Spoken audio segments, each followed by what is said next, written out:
Hello, hello, hello, ladies. This podcast is designed exclusively for you. This is her talk show where we dive into inspiring thoughts, ideas, and stories, all with one purpose: to empower and uplift women like you. I am Sabrina Victoria, your host and guide on this journey of self discovery and growth. I invite you to hit that subscribe button, follow, like, and share. Together, we are creating a vibrant community of empowered women.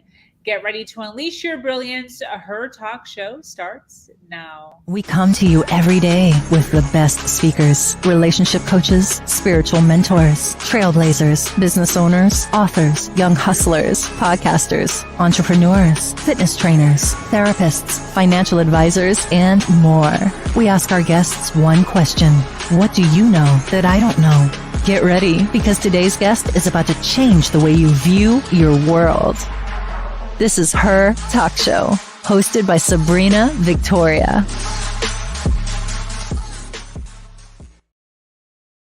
Joining us today for this episode of Her Talk Show, we have had over 500 women grace this stage, and we are adding another one to the list today. If you're listening live, welcome. And if you're listening on the replay, make sure you hashtag replay wherever you're at so we can send you some love in the comments.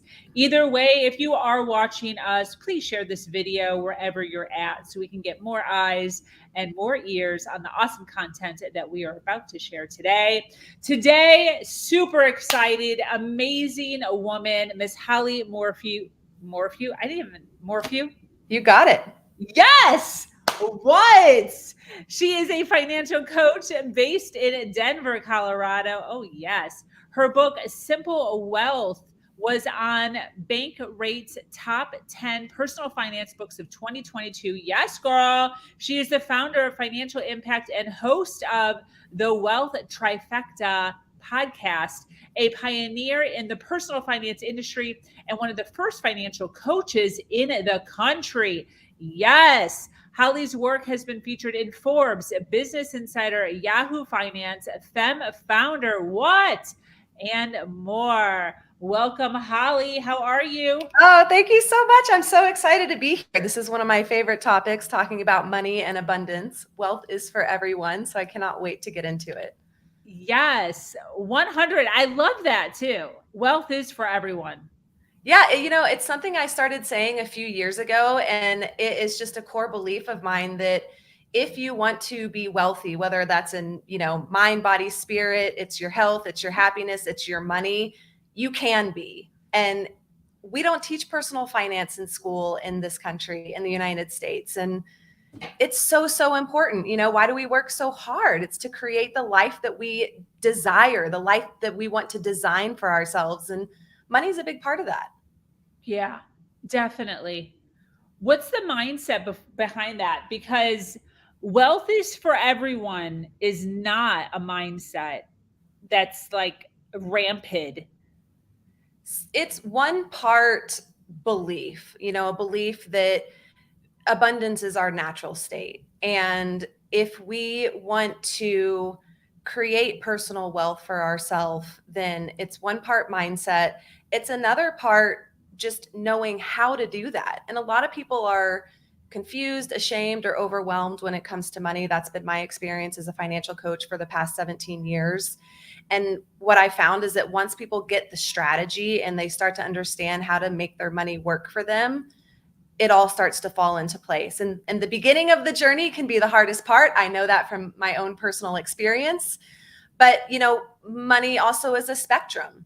Wherever you fall on that wealth spectrum, whether you're an entrepreneur, creating another stream of income, or you want to leave full-time employment and, start a business, or you love what you do as a full-time employee and you want to climb the career ladder, all of that is okay. And knowing how to make your money work for you can just be so powerful, because, we weren't put here to work for our whole lives. We were put here on this earth to live, and to live abundantly. And so, when I say wealth is for everyone, what I really mean is let's make this known. Let's make this so that if you're feeling like that's for other people, it's not. It's for you too. It is for everyone. I'd love for you to talk a little bit about your past. I'd love to talk about it. It is truly my, I didn't set out to be a financial coach when I started teaching personal finance. I really started teaching personal finance because I learned when I was young that I had had a different experience around money than my friends had. I was in my mid-20s. I had bought a house when I was fairly young. My parents had encouraged me to do that. I found it to be really empowering and kind of fun. One of my friends moved in and she paid me super cheap rent and it helped me pay my mortgage. And I was thinking, gosh, this is a really great experience for me. Why aren't more of my friends doing it? And when I started asking the question, I found that people didn't really want to talk about money. People were ashamed about not understanding how credit and debt works.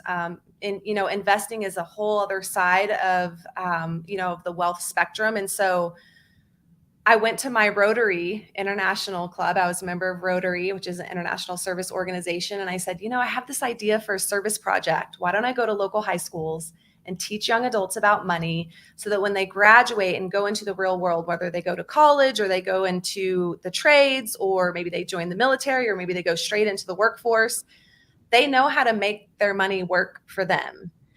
And they said, great. They gave me their blessing. And so I started teaching this workshop to, juniors and seniors in high school. And pretty soon I was taking time off of my full-time job to teach this workshop. And I was having so much fun doing it. I could tell it was really resonating.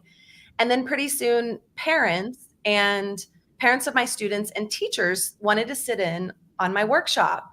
And so again, I started asking the question, well, why are people even older than me, people who in my mind were supposed to get this, right, asking to sit in on this workshop? And that's when I realized that it's not just young adults who want to learn about money, it's all ages. And even today, I'm working with people in their 20s, 30s, 40s, even 50s.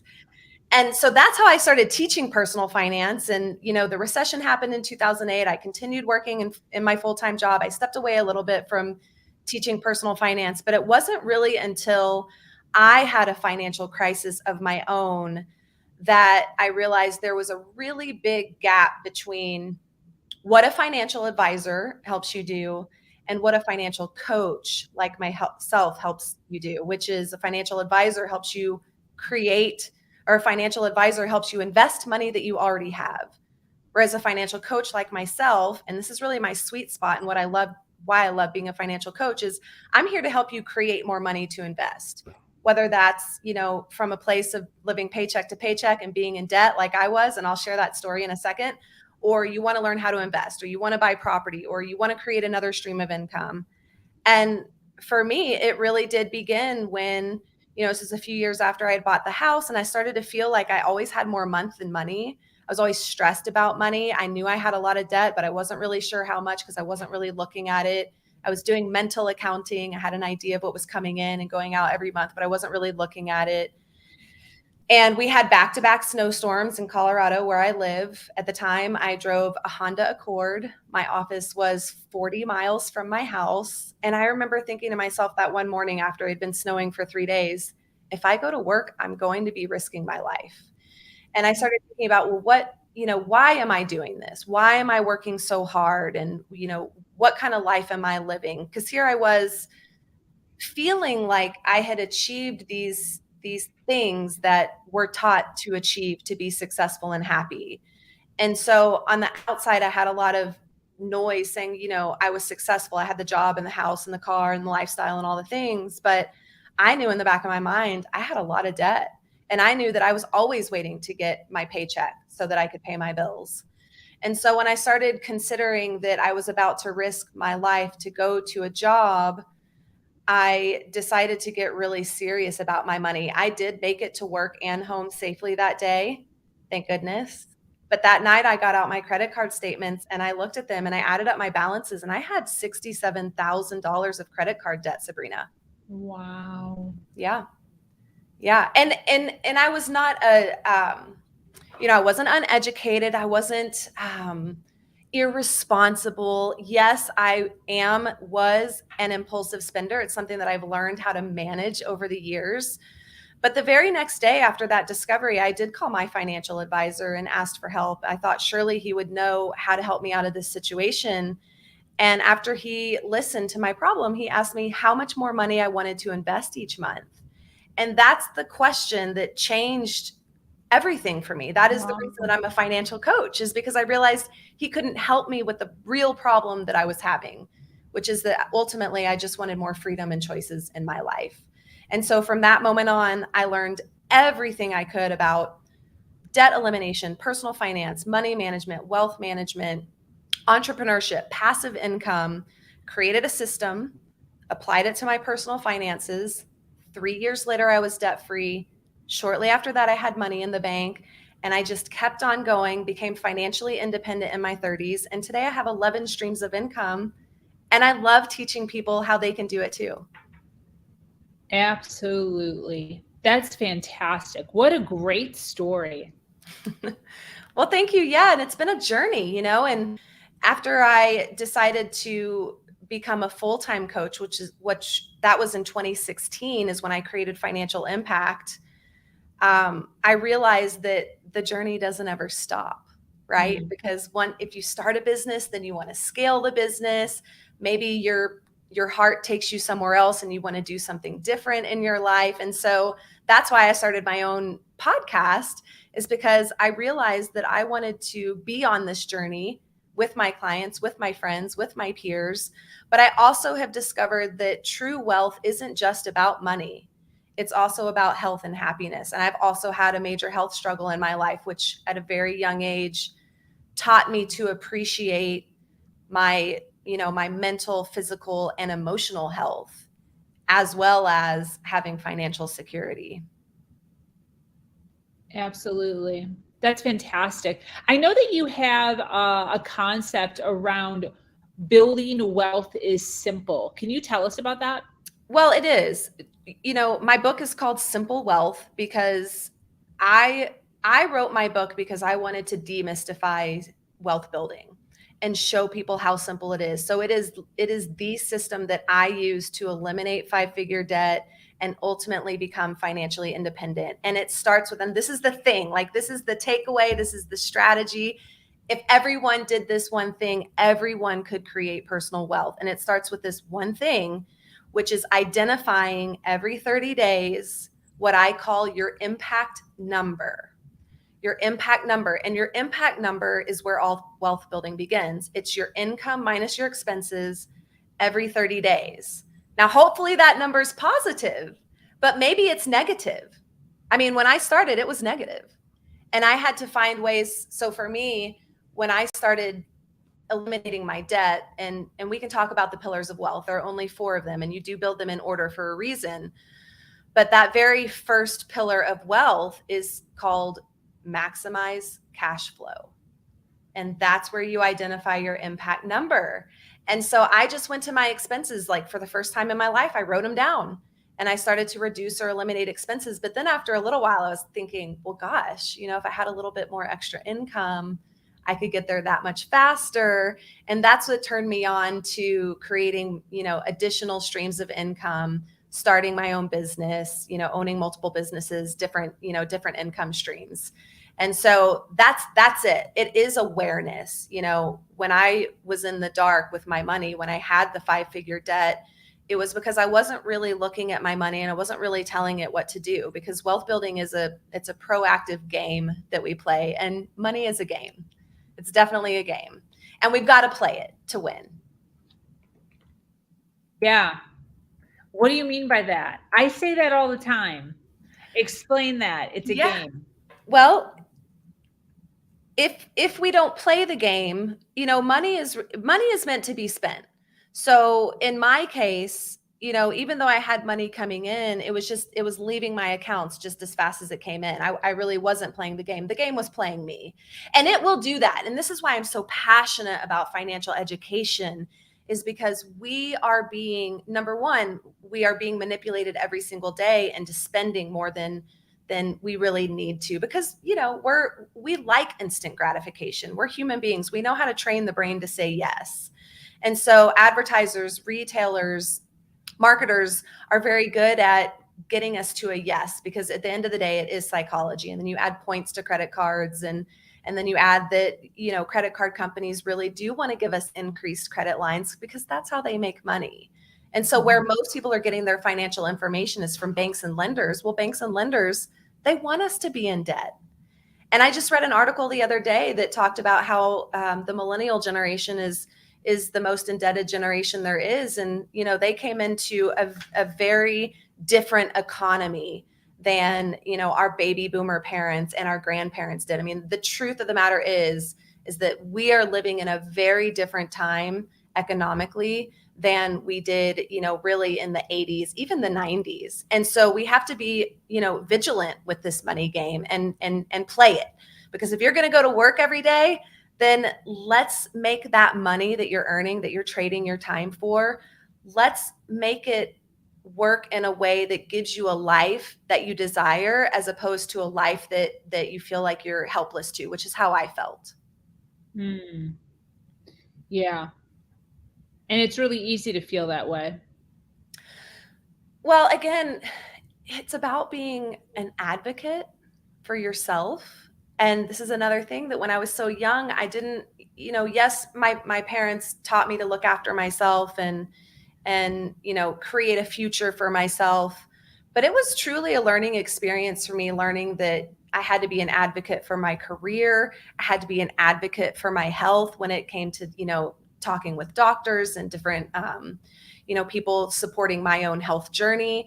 And it was the same thing with my money when I realized, you know, I get that my financial advisor is skilled in helping me choose different investments and what are the tax advantages and disadvantages of different things.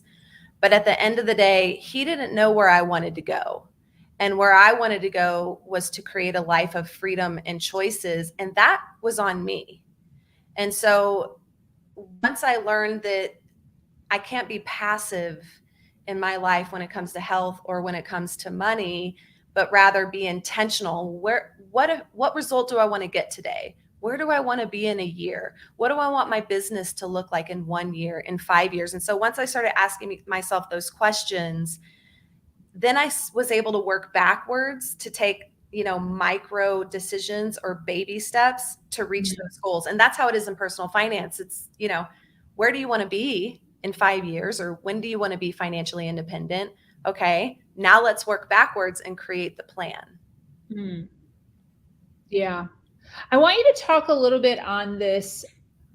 They want us to stay in debt. I remember there was a point in my story where I had this like epiphany of like, oh my gosh, they just want us to stay poor.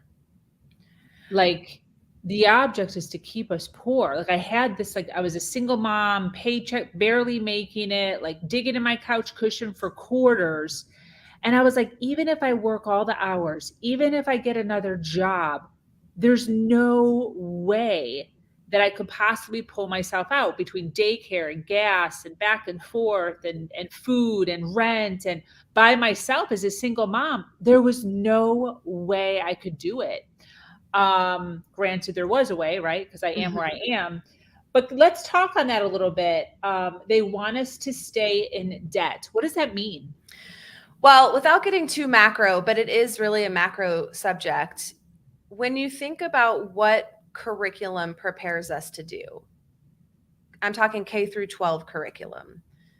It really prepares us to be workers and consumers. It prepares us to enter the workforce. And, you know, when I say they, the question is, who am I talking about? And I, you know, to be specific about the theys, it's the companies, it's the economic system that we live in. It's in a way, it's government, because when we stay at a job, and then we're workers in the workforce, we're in the economy. A lot of reasons people stay in jobs that they don't like is because they have bills to pay. And that keeps us sort of chained to our desk. But when you are able to make choices financially, especially from a young age, but it doesn't have to be that way, because a lot of people start late and become multimillionaires. I mean, it is possible because money is infinite. I mean, this is the truth of it. Money is infinite. We can create more money in our life, in the world. I mean, it's been happening for years, just printing money, but also cryptocurrencies, and also with the internet and being able to reach people all over the world who might need something that you have to offer and create, you know, compensation for that, it's really powerful. But, you know, when you're in debt, you don't have as many choices. And that was exactly my experience. And so I started looking at, well, how can I give myself, you know, more time back? You know, how could I potentially work a job that didn't require 60 to 70 hours a week? You know, would that be a pay cut? And if it's, or do I need to create, you know, another stream of income to make that happen for myself? But most of the messaging that we get around money in our country is telling us to spend more. And you see a lot of ads right now. Like every time I see an ad for Credit Karma, I have to laugh, but it's actually not funny. We're being taught to go further into debt. I mean, we really truly are. And, you know, it's wonderful to have a high credit score because that enables you to get loans at lower interest rates, especially the big loans, you know, the houses, the cars. It can even give you lower premiums on your insurance policies. But at the end of the day, when you're not financing something, when you don't have credit card debt, if you pay off your mortgage or if you pay off your car, think of how much higher your cash flow is. And that means, you know, more money in your savings, or maybe you don't have to work as much. And it's just a different way of thinking about money than the way that we're subliminally taught to think about money, which is take student loans, get the biggest mortgage you can, buy as much car as you can, spend on this, spend on that. And pretty soon we are chained to our desk because we have to go to work to pay our bills. It's just a cycle. It is a cycle. And if we want to get out of it, which I was so desperate to get out of it because I could feel that, you know, somebody asked me, Holly, if you keep doing what you're doing, where will you be in 5 years? And I thought, I'm going to be in the same place. Yep. And I don't want to be in the same place in 5 years. I want different. And so that caused me to make different choices in my life. And debt isn't bad. It is just expensive. And so if you're willing to do something different for a period of time to get ahead, that can have big meaning in your life. And when I say big meaning, I mean, how would it feel if you had a savings cushion of 6 months of expenses? You know, your nervous system would be calmer. You would feel safer. You might be able to make choices from a more open and abundant place. Because when we're coming from fear, we're constricted, we're contracted. It makes it harder to make decisions. We don't make the best decisions for ourselves. And so the objective and the way to wealth and where it all begins with the first pillar, maximizing cash flow, the whole point of that is to create some awareness around, you know, what kind of lifestyle am I living? Like, let's be honest about it. What kind of lifestyle do I want to live? That's a fun question to ask too. And now what are some things that I can do to reach that next pillar of wealth, which is debt elimination? That's pillar number 2, debt elimination. Why? Because at least for me, when I eliminated $875 a month of minimum payments, then I was able to put that much more in my savings. And once I started to have a little bit of money in savings, that's when I was able to start thinking a little bit more clearly and just feel better about where my life was going, that I wasn't just one emergency away from falling back onto debt, which is how I got into debt in the first place. I was diagnosed with a chronic illness when I was 20. My medication was $5,000 a month. My insurance didn't cover it. And I used credit cards. Wow. That's heavy. I've talked about that a lot as far as all of us are just like one medical condition away from being broke. Yeah. And I was watching the news this morning and I saw an ad for a financial services company that said, you know, protect your health and your finances. And it's kind of sad that in our country, many people are one medical emergency away from, you know, financial crisis. Yeah. But that's the reality. And at some point we have to start playing a different game and speaking up. You know, this is a really important thing to talk about, because what kind of what kind of future do we want to leave for our kids? What kind of experience do we want them to have in their life? Working 60 hours a week or spending time with their family and creating positive legacy. Absolutely. Yeah. So you're talking about maximum cash flow, 1, debt elimination, 2. What's the third? The third one is strategically save. Ooh, okay. Let's talk on that. Yeah. Strategically save. I say it that way for a reason. Everything in the financial impact system is strategic because it's designed to help you get the most value out of the dollars that you have right now. And so when I say strategically save, what I mean is that it does matter where your money lives, and it matters how many accounts you have, because again, psychology. So you want the bulk of your savings to be living in high yield savings accounts because they're guaranteed. They're FDIC insured up to $250,000 per deposit. So that's guaranteed money that you're not going to lose. It's there for you if you have a medical emergency or you have to move quickly or you need a new car, whatever it is. And that's powerful. And so you need a mini savings account, what I call a lighthouse fund. That's what always can take you home. That's your North Star. It's the money that you have to fall back on. But beyond that, what you need a third savings account called a goal getter account.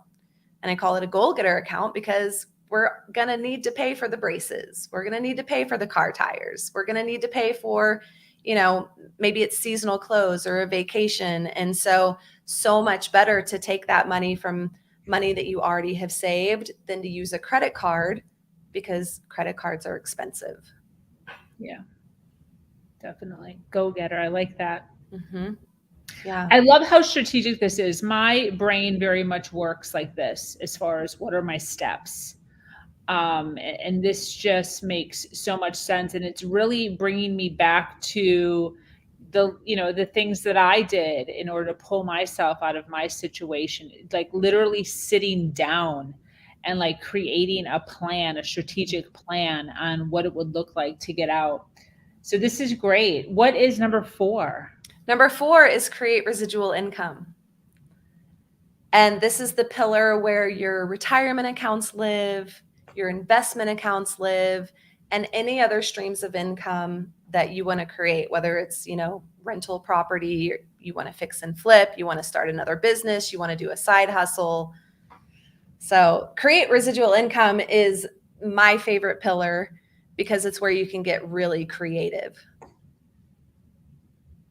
What are some ideas?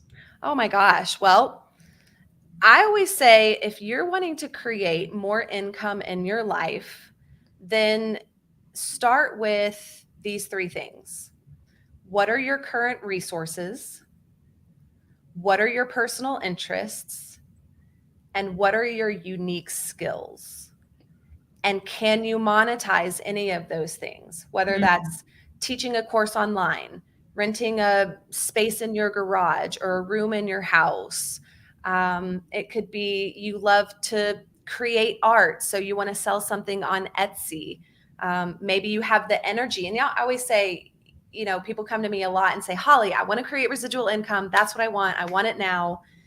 And the truth is that residual income, at least substantial residual income, meaning income that you put in most of the effort up front and then you get paid out over a long period of time. That's residual income. It takes time, capital, and or energy to create. So for the person who wants to get into real estate investing, well, how do you acquire that first property? Right? Maybe you have some capital from an inheritance or money that you've saved. Maybe you want to start, there's a course that you love and you want to help sell it. You want to do affiliate marketing. Well, affiliate marketing isn't something that you just send out one email and then you make money forever. It's something that you continually nurture and provide value over time to create that residual income. And so I think that, again, going back to that mantra that life is for living, like, let's enjoy it. Let's make positive impact while we're here in our life and other people's lives. And the way that we do that is when we create from, again, that open place, a heart-centered place. Because if you lead with, I just want to create money, the money doesn't follow. Money follows impact. So what impact can you make from your current situation? That's very interesting. Money follows impact. Mm-hmm. As opposed to money follows like energy. Well, because energy is not one thing, right? Energy is this infinite source, and it can go in infinite directions, right? And so you might have a lot of energy to create money in a certain way, but are you making an impact? And are you making an impact in a way that's compelling and provides value? Because when you're truly providing value, and usually if we're doing something that's coming from our heart, coming from a place that is in the highest and best good of all, that's usually going to make a positive impact. Not always. I mean, we also have to factor into account what's your business plan, what's your model, how are you monetizing it, what are you charging? I mean, there's strategic things within creating additional income streams that are important. But the place from where you begin, my feeling is that matters. That really matters. Yeah, definitely. So pillars are: number 1, maximize cash flow. Number 2, debt elimination, which is so nice and feels so light, even just saying that. Number 3, strategically save. Mm-hmm. And then number 4, residual income. Yes. And then you were saying you have 7 streams. Yes, I have 11 streams of income. So every month I complete my wealth strategy, which this is how I started. I have a template, which I'll share with your audience. You can get it at financialimpact.com/template. And this is where you can get started on your own wealth building journey. And what it does is it records your income, your assets, and your expenses. And then it will automatically calculate how much you need in your lighthouse fund, what your impact number is, and what your financial independence number is. And your financial independence number is a numerical goal. It's 25 times your annual expenses. So if your objective is to save your way to financial independence, meaning you save enough money so that you can stop working, that number is 25x your annual income. And so when I first calculated my FI number, I was like, well, it's going to be a while before I save, more than $3 million. And so I started thinking about, well, what are some ways that I can create more income right now to pay for my expenses? Because the definition of financial independence is when income that you're receiving from sources other than a job can pay for your expenses. So for me, I have real estate. I own some properties. Of course, I have my book. I have some affiliate marketing streams of income. I own some mineral rights. For a little while, I worked with a company called Arbonne, which is an amazing Swiss skincare and nutrition company. And I still receive royalty checks from them for work that I did back in my 20s. And so not all of my streams are, giving me like $1,000 or $2,000 or $5,000 a month, but all the little dollars start to add up. And because I love each thing that I'm doing. I love the real estate. I love the affiliate marketing. I love selling my book because I know that it's changing people's lives. And so that keeps me coming back. And fueling just a little bit of spark that's needed to keep that residual income going. Fantastic. So what is your recommendation? I know for instance, with me, I count my money in every single day. So every single day at the end of the day, I count all of my streams and I have an amount that I made that day. And I do that every single day. And then at the beginning of every month, I calculate my in, my out, and I pay my bills and all that stuff. What is your regime for keeping track of your money? Because you have to have an eye on it. You do. And I know you said a 30-day thing, but what else do you do? Yeah. I was just going to say that must be really fun to count your money in every day. I do. Yeah. And it does require looking at it at least once a month, have a money date with yourself. And this is what I do. I do it more weekly because I enjoy it, but at a minimum, once a month, have a money date with yourself. And what I'm doing is I'm adding up what's the money that I'm expecting to come in the next 30 days? What's the money that I'm expecting to go out in the next 30 days? And what do I have left over? And I think this is where most people kind of get thrown off track when it comes to managing their money, because people think, well, I'm supposed to create a budget and every month is supposed to look like this. Well, that's not true. I don't teach people to budget. I don't, because every month is going to be different. Every month you're going to have different income, whether you work as an employee and you get paid twice in a month or 3 times in a month. Maybe you get a bonus, maybe you get a cash infusion. And every month expenses are going to be different because most expenses are periodic and they are unexpected, and we have to plan for that. And so on that template that I mentioned earlier, I call it a wealth strategy template. I encourage you to put every single thing that you want to buy on that template, because what we're trying to do is get an idea of what is your lifestyle today. You know, like if you spend $600 at Christmas every year, well, then you need to factor in $50 a month.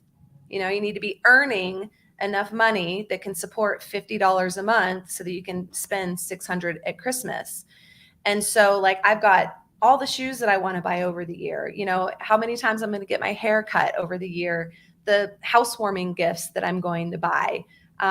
You know, I have a subscription to Ring for one of my rental properties that's $40 a year. I've got that in there as a monthly expense, even though I only pay it once a year, just so that I can see all in one place, all of my streams of income and all of my expenses. And what's really important and what makes this system work is that one of the golden rules of money, there are 3 golden rules of money, but one of the golden rules of money is to pay yourself first. And you asked me, like, what is my regimen? Like, how do I manage my money? Well, what you'll see on that wealth strategy is money goes in, that's your income. And then right underneath it are your assets. Because as soon as you get paid, you want to pay yourself. And when I say pay yourself, all I mean is put money in your assets, put money in your savings, put money in your retirement, put money in your investments, put money in your goal getter if you're saving for a down payment on a house or a new car, whatever it is. And then build your lifestyle around that.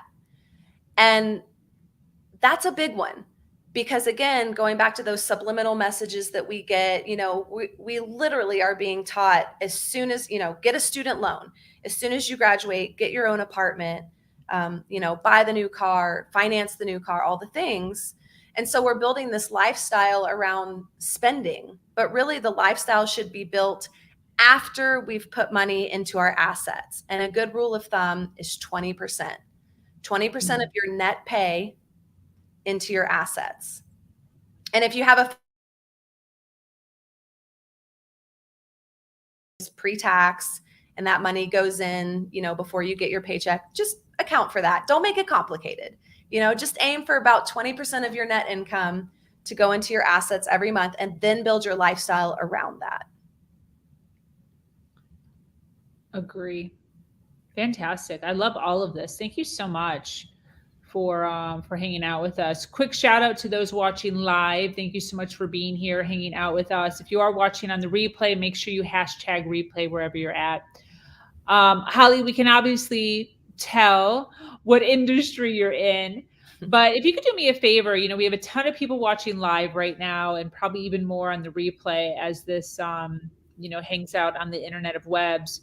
Who should be connecting with you? Who exactly do you work with? And who should be reaching out to you? I work with professionals and entrepreneurs who want to create personal wealth and financial independence. So people who are struggling with debt or spending, people who just want to learn how to invest, people who want to start a business or scale a business and create another stream of income. I specialize in each one of those things, each stage of the personal wealth building journey. And why do you do what you do? Because I love it. I love it. It's making a difference. People need it. It's really fun. And it's expansive. Again, wherever you are in your wealth journey, you can expand into creating more streams of income or simplifying your life. There's always somewhere new to go. And, money and business is a topic that there's always something new to learn. There's always something new to do. And, I'm a lifelong learner myself. I love the challenge of it. And I love being creative. Beautiful. Well, thank you so much for being here, for hanging out with us. So appreciate it. For those of you that resonate with Holly and all the goodness that she shared today, make sure that you reach out to her, connect. Her website is financialimpact.com. It is in a clickable link in the description wherever you are watching us at. Holly, where do you hang out on social media? Where can people follow you the most? Find me on Instagram at Holly Morph. Beautiful. Okay.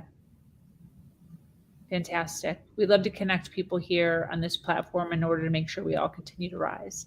Any closing thoughts, Holly, as we wrap up? Oh, I would just say, be kind to yourself on your wealth journey.